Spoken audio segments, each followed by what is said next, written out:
All right, so let's check out this first video clip. This dude is seriously creepy. This is one of these like Proof that TikTok Islam famous is guy. the truth. Sorry about that. Go ahead. This guy's like TikTok famous. He does these. This is part of his shtick. Sometimes he holds a teddy bear. Sometimes, but he does like this weird like face thing. I'm trying to remember how many subs he has on TikTok. It's a ton of subs. I think he's got 1.4 million followers on TikTok. So you see how this And works, guys? We destroy an argument. We destroy an argument. And then you'll have a guy on TikTok holding a teddy bear, being super animated, seeming like he's gearing this towards 8-year-olds, 6-year-olds, 7-year-olds who it's just pathetic, man. Dawa is absolutely, completely, utterly, totally pathetic. I will say the good news is this is my response to him. It got just under 900,000 views.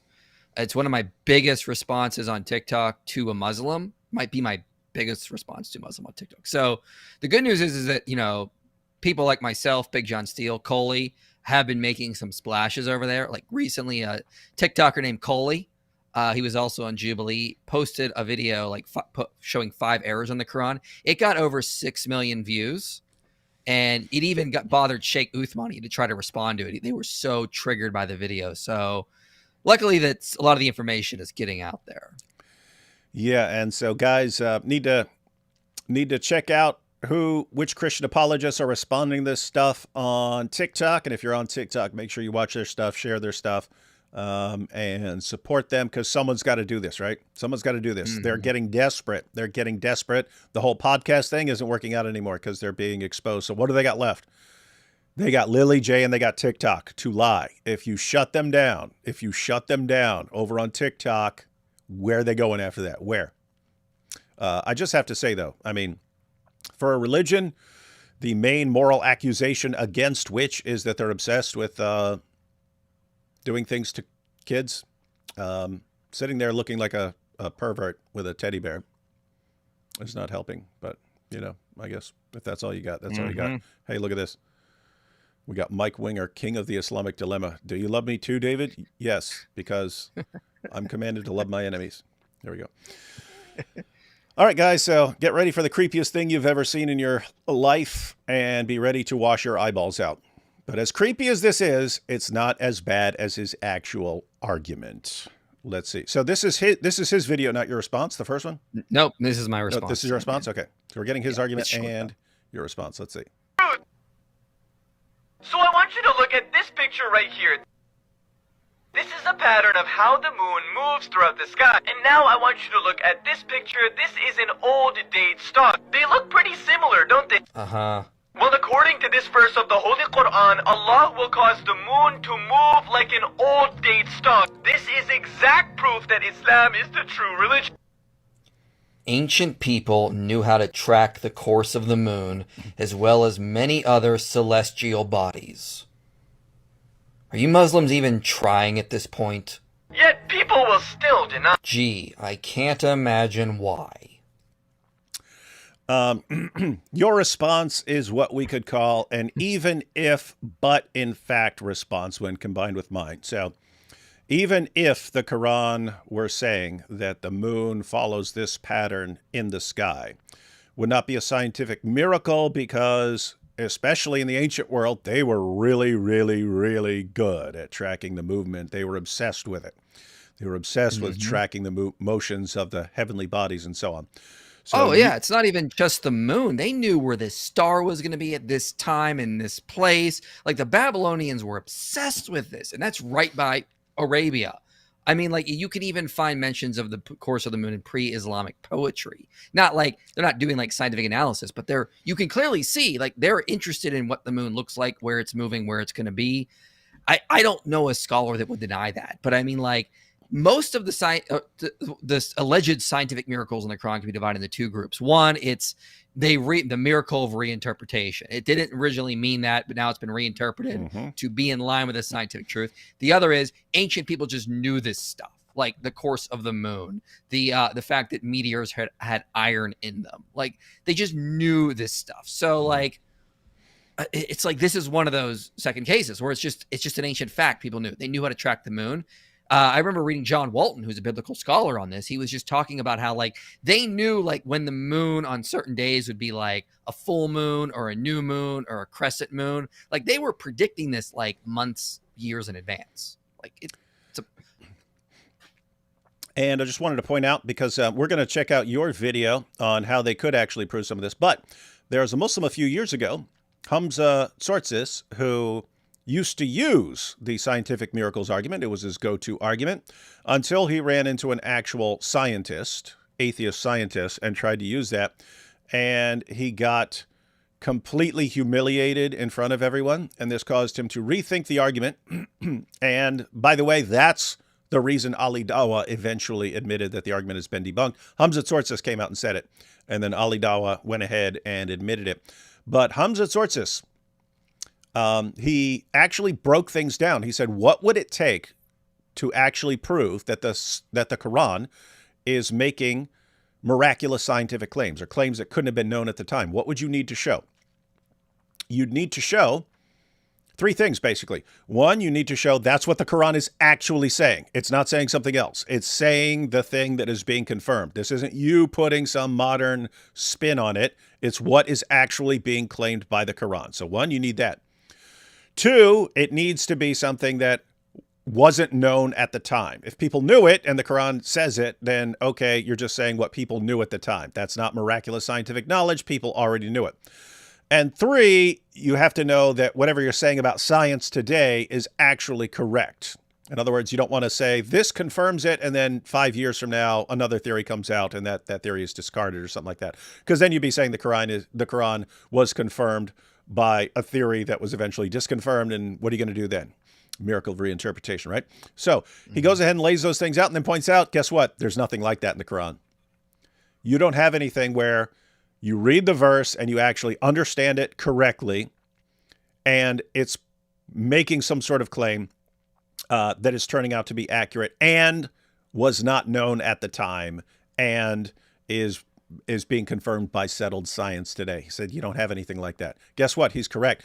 And me and IP are using two of those issues right now in our responses. So IP's pointing out, hey, even if that's what the Quran is saying, this is something that people would have known at the time and therefore can't call it a scientific miracle. Whereas I will argue that's not even what the Quran is saying at all. Yeah. So you put both those together. So two massive problems, two massive fails, two massive failures of the argument. It fails in both ways. It could fail, apart from, because we're not even gonna argue about what science today says. Not really relevant for this discussion. We'll go ahead and grant that the moon looks like it moves in a S pattern or something like that. The other two things, it fails on both of them.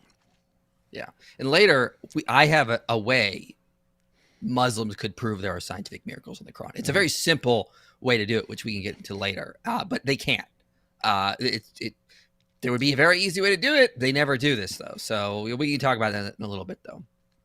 All right, so let's go ahead and read the verse, multiple translations, and we'll see if this refers to an S-shaped pattern in the sky that the sun is following. Ready? Let's go and read this first.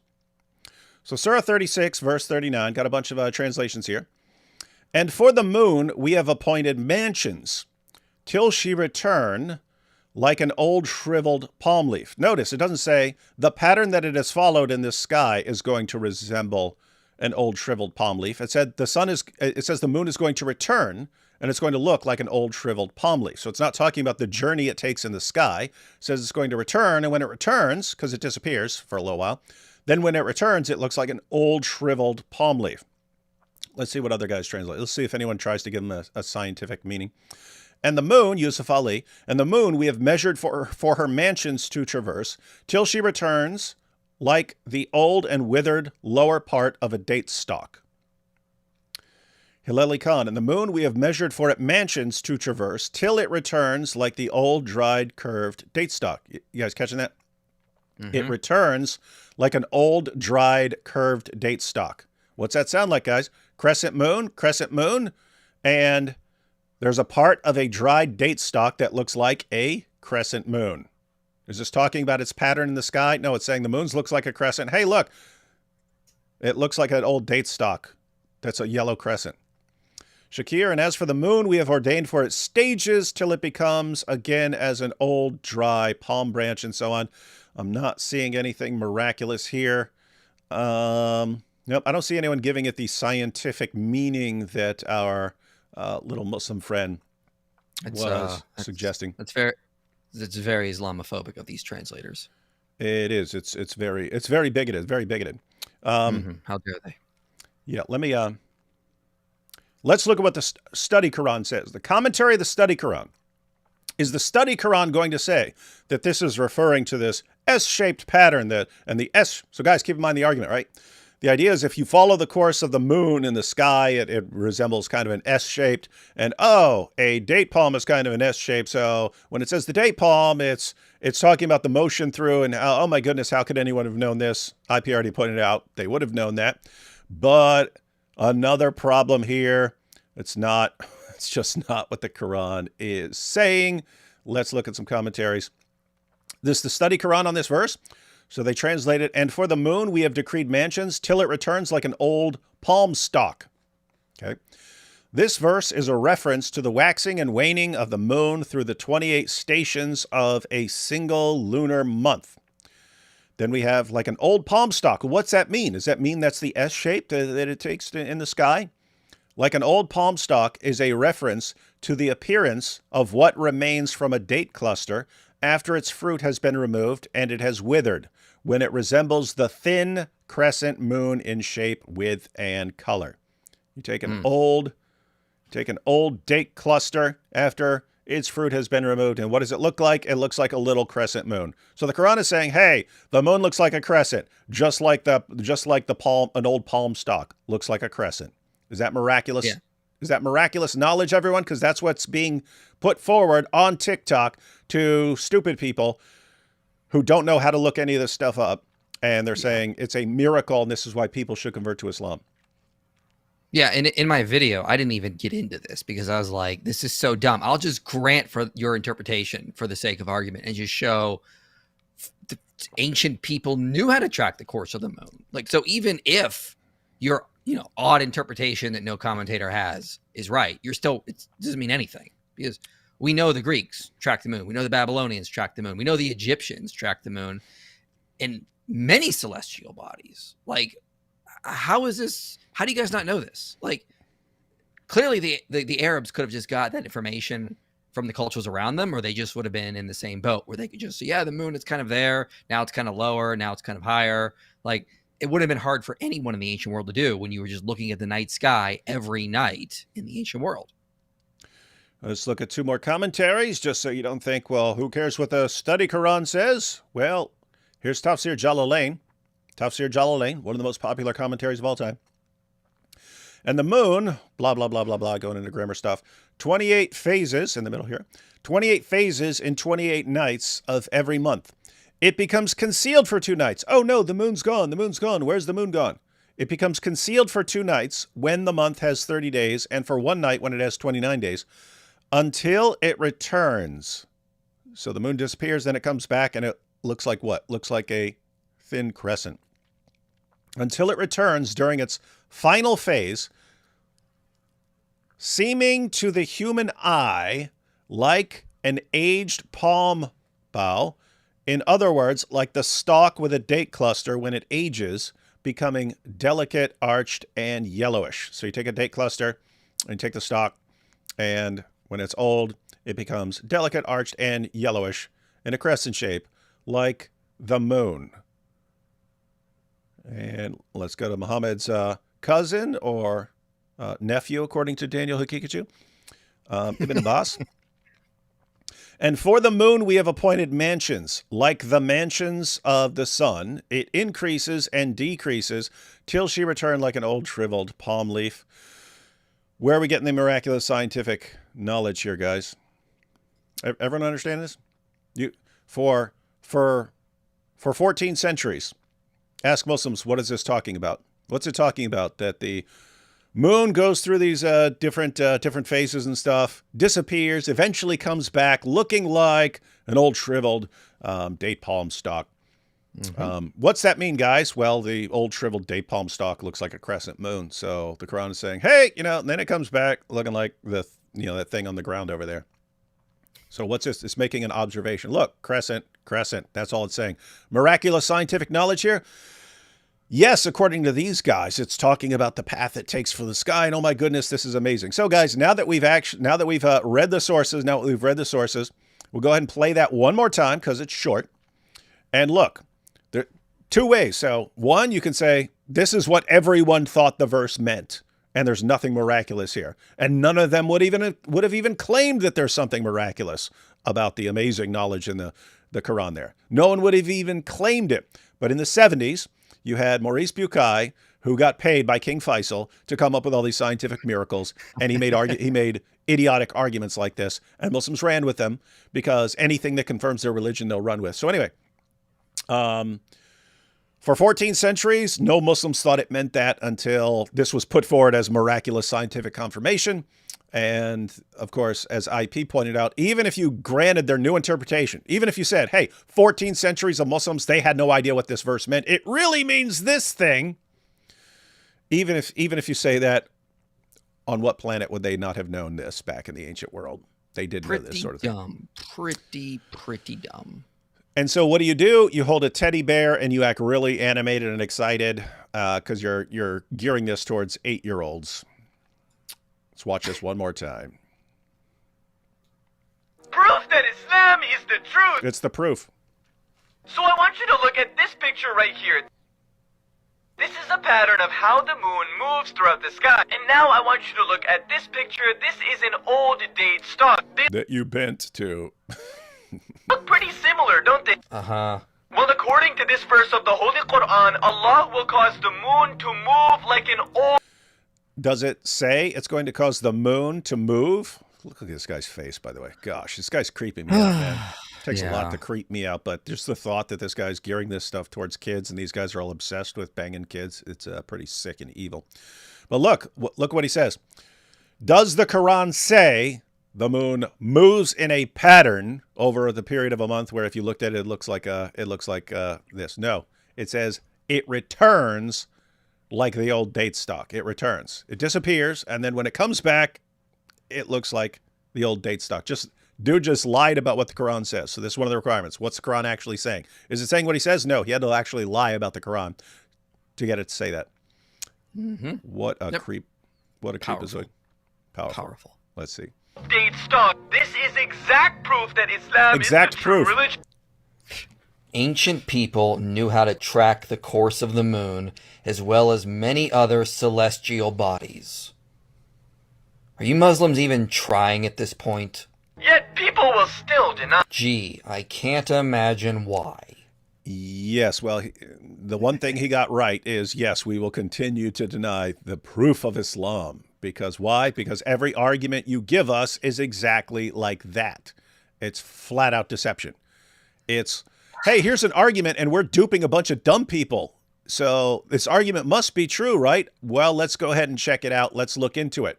Oh, that's not what the Quran is saying. And two, even if the Quran were saying that and everyone else just misunderstood it for 14 centuries, still not miraculous scientific knowledge. So where's your evidence? And then they're shocked.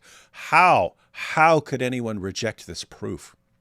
And, you know, combining this with the Islamic dilemma, even if they were right, that the Quran had like amazing scientific knowledge that no one could have known, now we have a huge problem because it's still confirming the Torah and the gospel, the prior scriptures. So like we have to come up with some sort of, obviously what we know as standard Islam cannot be true, because how can Islam be true while it's confirming the prior scriptures? So the amount of like hills or like mountains they need to overcome to like argue Islam is true is just, it's beyond belief at this point. It's astronomical. They can't. There are too many problems. It's just so much easier just to discard Islam. But even with that, their arguments to try to show Islam is true are awful. They're some of the worst I've ever seen. I never was more convinced that Islam is false, so I started debating with Muslim apologists. First, where they were trying to show me Muhammad's in the Bible, and I was so convinced that this is just false from how bad their arguments were. And then when they got to scientific miracles, I was like, good God, this is just an obvious false religion. How could anyone believe in this? Mm-hmm.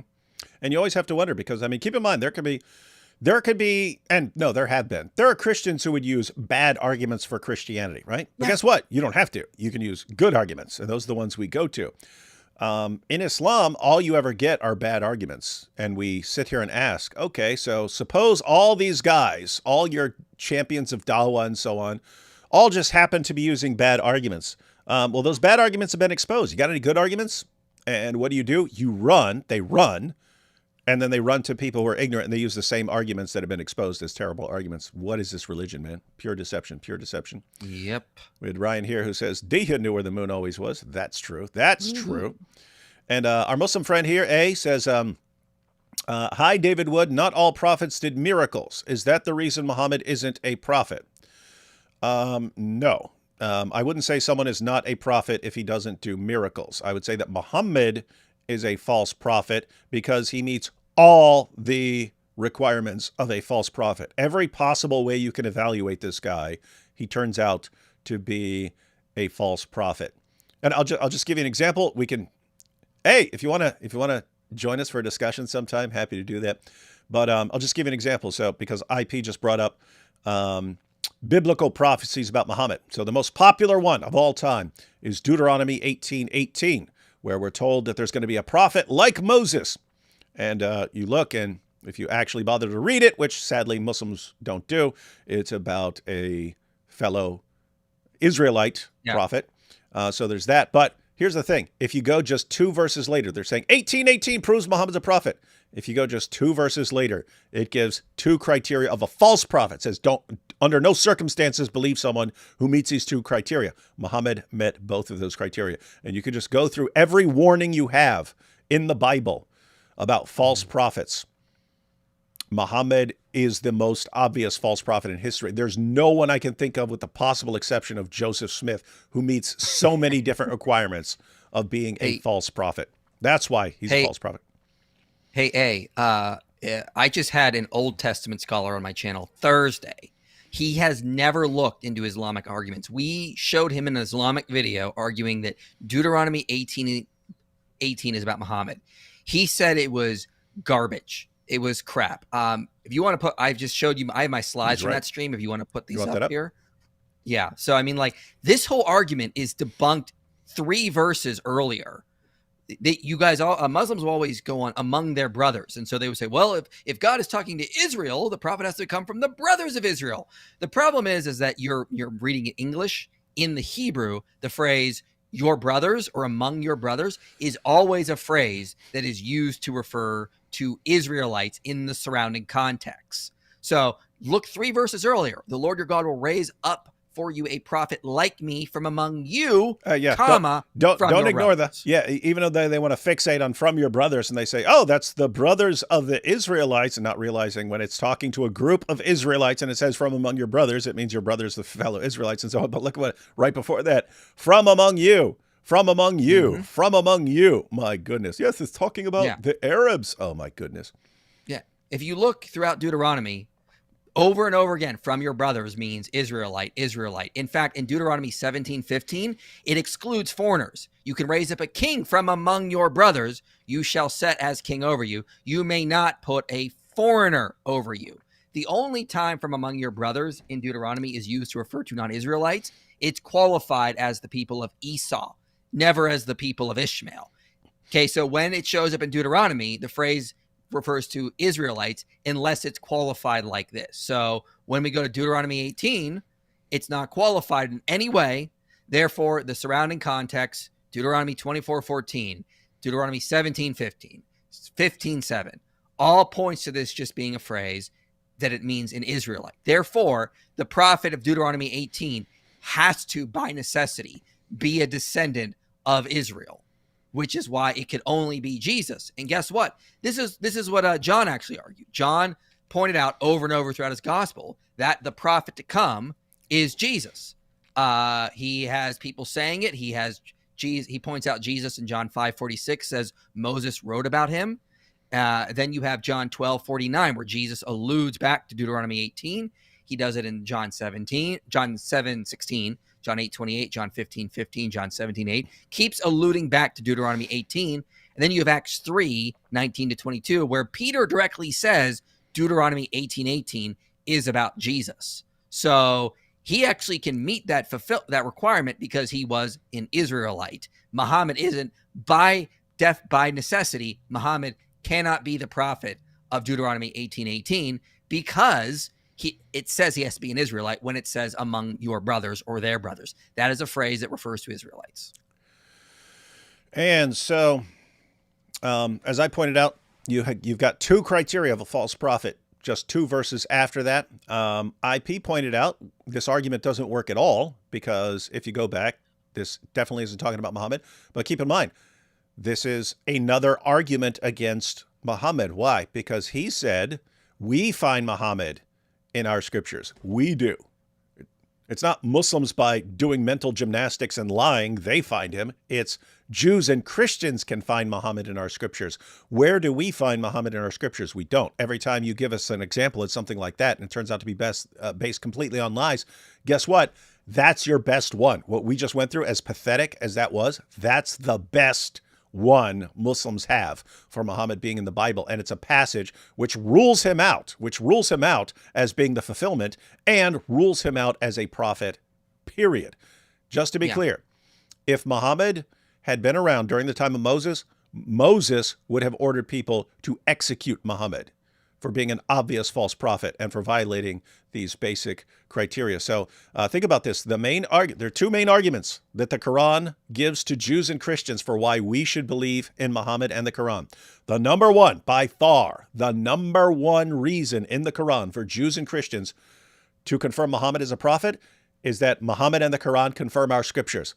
And Muslims today tell us, nope, that's not even true. It doesn't confirm your scriptures. Okay, well, bye-bye. There went the main reason we're supposed to believe in Muhammad and the Quran, according to Muhammad and the Quran. The other main reason for Jews and Christians to believe in Muhammad is he's prophesied in our scriptures and we can find them. We don't, and every time you give us an example, it's a lie.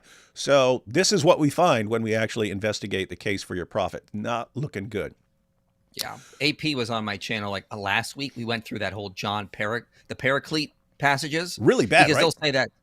Oh yeah, they'll say that Paraclete in Aramaic was Ahmed, and that's just false. Actually, people don't realize this, but the Greek word Paraclete, that's Parakletos. That's probably the word or a similar word Jesus was using at the farewell discourse, because in the first century, that word from Greek was a loan word into Aramaic and Hebrew. Jesus wasn't saying Ahmed; he was probably saying Parakleta or Parakletos. So yeah, that alone shows Surah 61:6 is false, because nowhere does Jesus predict a coming prophet named Ahmed. He's talking about the Holy Spirit. So we replied to that channel, many prophets, one God or something like that. Horrible arguments. It just showed that's also false. So we did in 2 streams.